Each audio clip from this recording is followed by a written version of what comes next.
Hey guys, so in this video I've got a little bit of a job to do. I've still got to email the guy back because he wanted some information which I can't actually give him.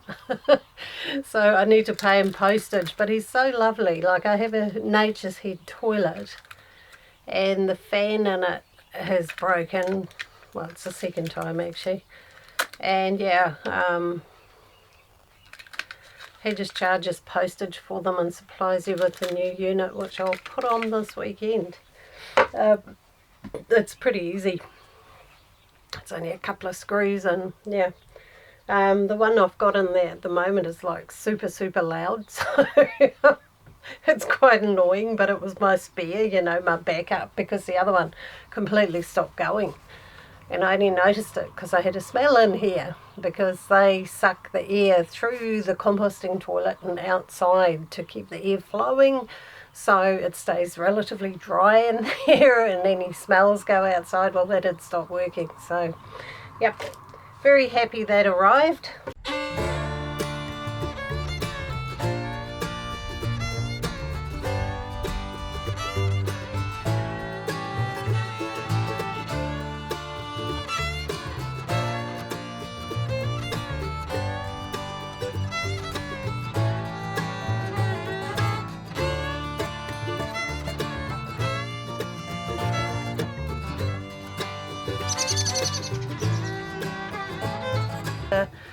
We are in the middle of winter, and up here it's not too bad, but if you're right down south you'll be experiencing some heavy frosts and things like that. And I was just reading in a Facebook post that somebody's water pump and all sorts of things split and burst and broke, and that's a bit of a pain. But one thing, I'm from the South Island, I always did on frosty nights, is before I go to bed I turn the pump off and turn all the taps on, and that way when the water freezes and it expands, it's got somewhere to go and it won't burst your pump. It just, gives room for expansion. You haven't got your pipes full of water and pressure and stuff, so it does help, and it stops it from becoming a huge problem. So yeah, that's a good one. Insulate your windows.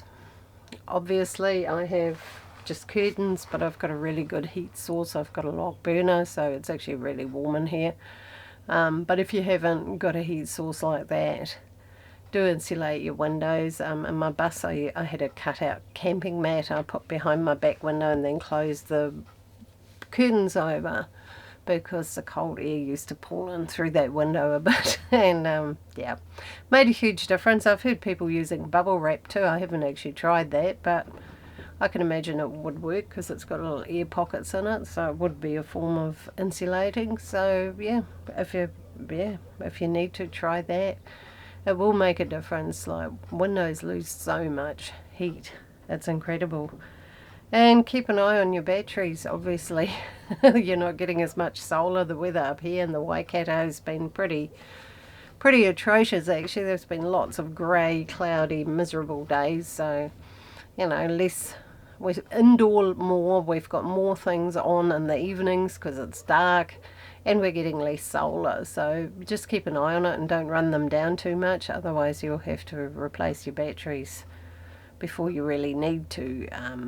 I see people all the time on Facebook saying, oh, your batteries last about 3 years. I'm like, what?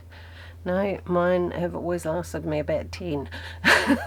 And it's just because I won't run them down to below 65-70%.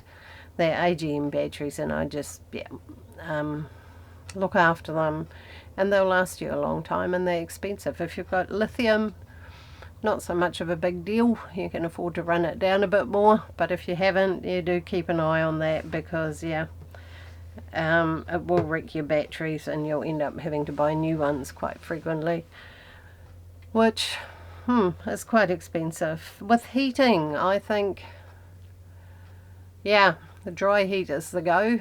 First bus I had a catalytic gas heater. There weren't that many great ways of heating a little bus at that point, so I had a little catalytic gas heater, and the moisture that thing put out was unbelievable. My windows were just sopping wet every morning. It was awful.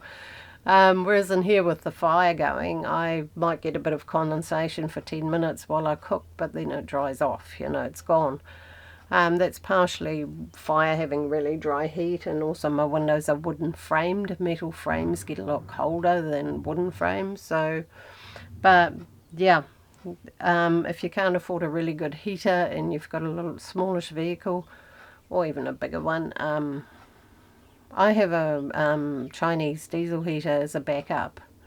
Like if I don't have wood, or in spring and autumn I use that a bit, and it's doing well. I don't, it cost me $250. I installed it myself. It's not hard to do, and yeah, it works fine. Friends of mine down the road, they've been using one for years. It's run great. They use it full time. I don't. So yeah, if you need that, they are good, and they're a lot safer than leaving elements on or having a little gas heater inside or something like that, because they're exhausted, so you're not getting carbon monoxide inside your living space, which is not brilliant. So yeah, I do recommend them. If you can get a better one, do so.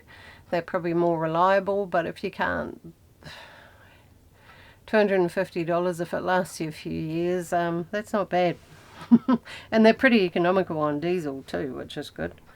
Mine is a 5 kilowatt one, and it really doesn't use that much diesel. That's pretty good.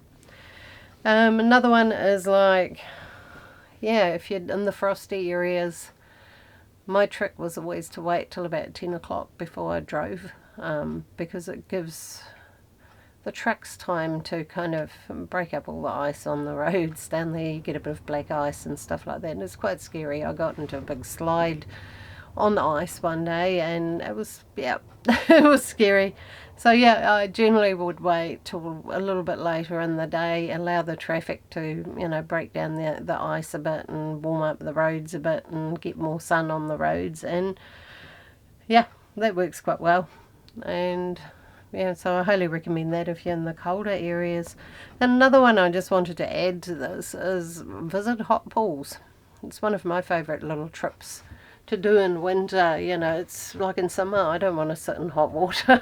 It's like gross, but in winter it's a really nice time to go hot pooling. I did a whole trip hot pooling with a friend of mine. We travelled up the North Island together and went from hot pool to hot pool to hot pool, and it was really cool. We had a lot of fun, spent a lot of time sitting in beautiful warm water, and yeah, so that's a fun way to do winter trips, so you can enjoy it. So another advantage to winter travel is it's quieter. There's not as many people. I don't like being packed in somewhere with hundreds of people. I find it really quite uncomfortable. But in winter, yeah, like my last trip down to Whakamaru and Mangakino and that, there was hardly anyone there. It was pretty quiet, and it was really, really nice. So winter travel is actually one of my favourite things. Over Christmas I don't tend to go anywhere because I just want to avoid all of that madness. But yeah, winter is great. So if you haven't done it before and you think you have to stay home all winter, if you've got a home apart from your motorhome, try it out. It's actually cool. If you've got a bit of heating, you'll be fine. And yeah, go out there and see some hot pools. The beaches are quiet. They're beautiful for walking on. It's really quite fantastic. So yeah, and if you're prepared, I love having, a good jacket and a coat and things like that for those sort of explorations in winter. That's quite handy, having wet weather gear, or good raincoats, so you can get out there and not worry about if it's going to rain a little bit. So yeah, but I don't find winter at all bad. But yeah, I remember when I first came to the North Island and joined the Tinkers and Traders, we had like 3 or 4 people in that group who had no heating. And I was like, what? Yes, it's a little bit warmer up here than down south, but it's not tropical. And they were going to bed at 7 o'clock with 2 hot water bottles and stuff, and it was like, oh my God. So, but now we have cheaper forms of heating, so yeah. It's worth investing in. It makes life so much more pleasant. And I see people fitting those Chinese diesel heaters in little vans and all sorts of things, And it keeps them dry. Dry is important. Living in a damp environment can create mold, and mold can make you really sick. and you just don't want that. So yeah, highly recommend having a dry space. So yeah, no, things are going good here. Young Zoe's getting bigger and bigger and bigger. And she's actually calming down a bit, which is quite nice. She was pretty full on for a while. It was like, holy moly, what have I done here, you know? But she is starting to slow down and snooze more like a grown-up cat. Be less full on. So that's actually quite nice. And she's getting more affectionate as she's calming down too, which is also quite nice. But yeah, she's a lot of fun. Zoe's abandoned her shelf. That's her shelf. That's one of her seats. But I've got my video light on and she wasn't keen on that. It's pretty bright. But yeah, otherwise it's a bit dark in here sometimes for video. So yeah, I'll turn that off now. Where's the friggin' dial? There we go.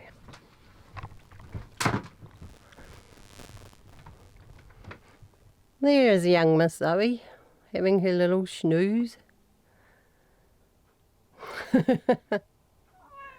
I know. Right. Go away with the camera. Oh, okay. Okay. She does not want to be disturbed. This is one of the disadvantages to a fire. It makes a mess. There's always dust and ash in here in winter, but it's worth it.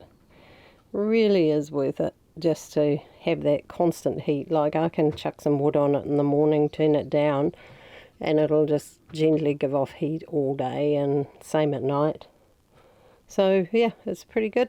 I want to wish you yeah, a good winter. Enjoy it. Or if you're the northern hemisphere, I have a few viewers from the UK and that. Stay cool. You've got it pretty hot up there, so yeah. You've got the opposite weather pattern at the moment. So yeah, do stay cool. Over here, stay warm, stay dry, enjoy life. You don't have to stay home just because it's winter. So yeah, get out there, have some fun, enjoy the peacefulness, the quietness of places. And I'll see you all next time.